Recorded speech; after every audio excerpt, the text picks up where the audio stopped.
Welcome to Community Unitarian Universalist Church on this beautiful sunny Sunday after the storm.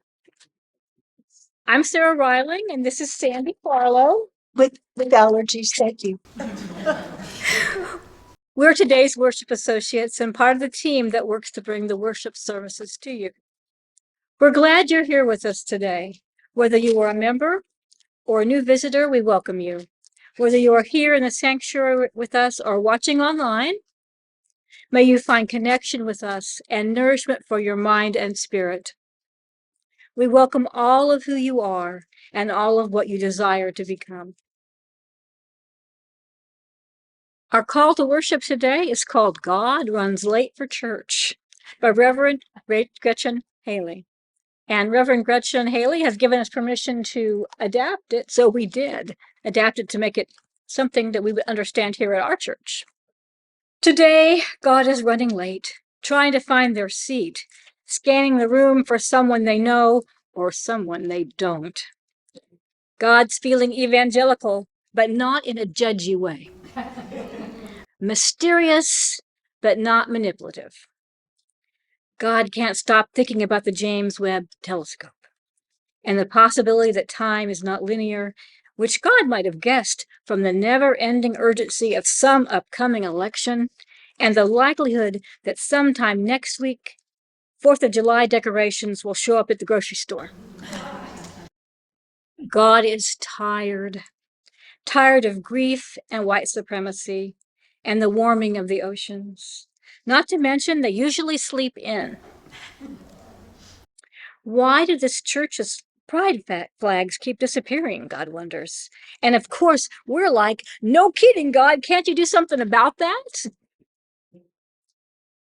But God's hearing aids batteries ran out, and they haven't had time to order more, or that's what they say when asked. And they can hear the question, but really, that last emergency room visit maxed out their credit cards, and their partner's been working DoorDash for some extra cash, but it's just not enough. And really, God just wants to be present. Stop worrying about everything. Sing, breathe, laugh. We got you, God, we say. We'll settle in and we'll be present. And we'll sing. We'll tell stories and breathe deep. We'll remember ourselves and offer whole galaxies of gratitude for all this beauty, for new blooming flowers and tall, graceful trees, sourdough bread, and the great American eclipse.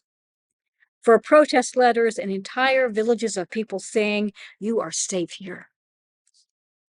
God, your creation is not yet done creating you. Come, let us worship together.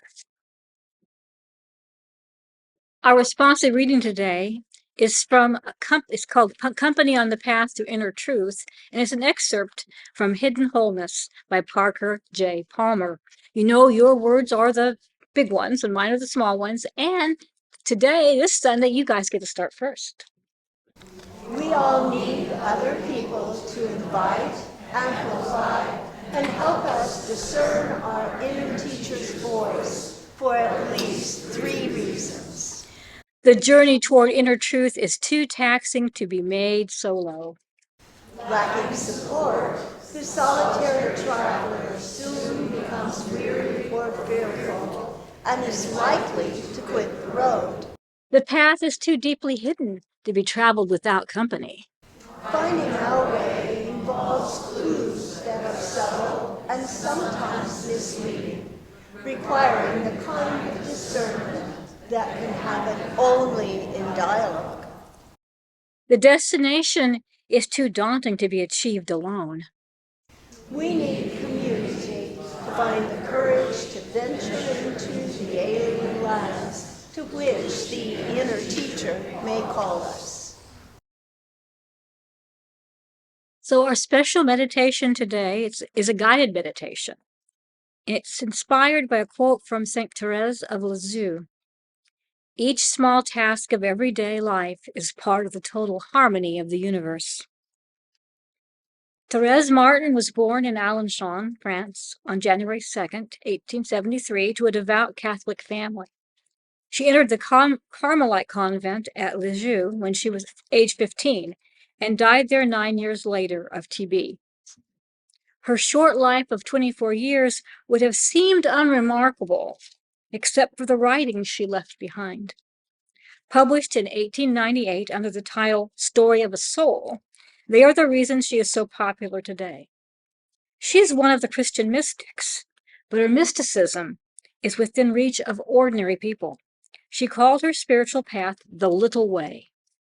She said that since she was a small, ordinary person, all she could do was to approach life with humility, kindness, and small sacrifices. One of her small sacrifices was to accept the idiosyncrasies of her fellow nuns and not criticize them, but instead treat them with love and kindness. Millions of people today honor her and try to follow the little way. Therese was canonized in 1925 and is the youngest person to be designated a doctor of the church.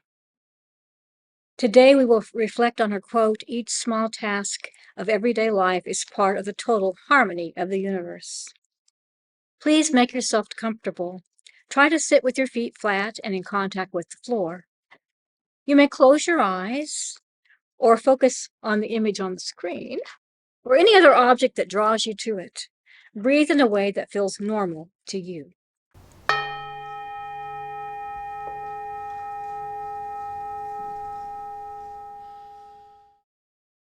Each small task of everyday life is part of the total harmony of the universe.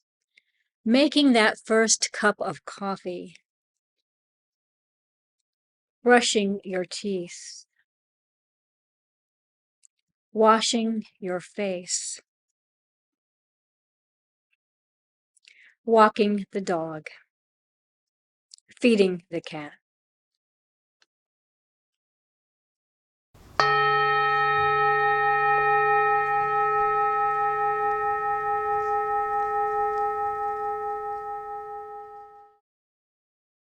Everything is part of the harmony of existence. Washing the dishes, doing laundry, sweeping the floor, dusting, making a peanut butter and jelly sandwich.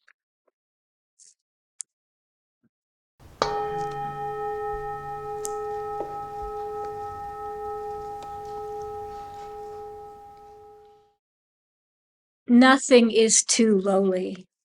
Everything you do is weaving the web of existence. Mowing the lawn, weeding the garden, having tea with a friend, taking out the recycling, watering the plants.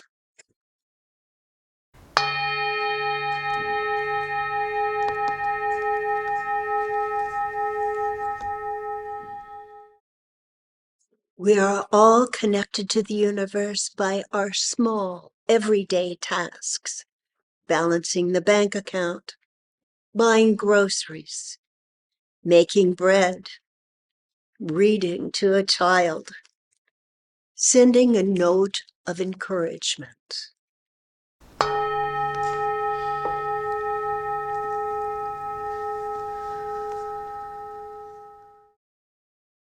We are all connected to each other by the small tasks of every day. We are the warp and weft of existence. I invite you now to take a moment to feel the fiber of connection between each other and the universe. Each day we weave the universe by our small tasks and by our relationships to each other.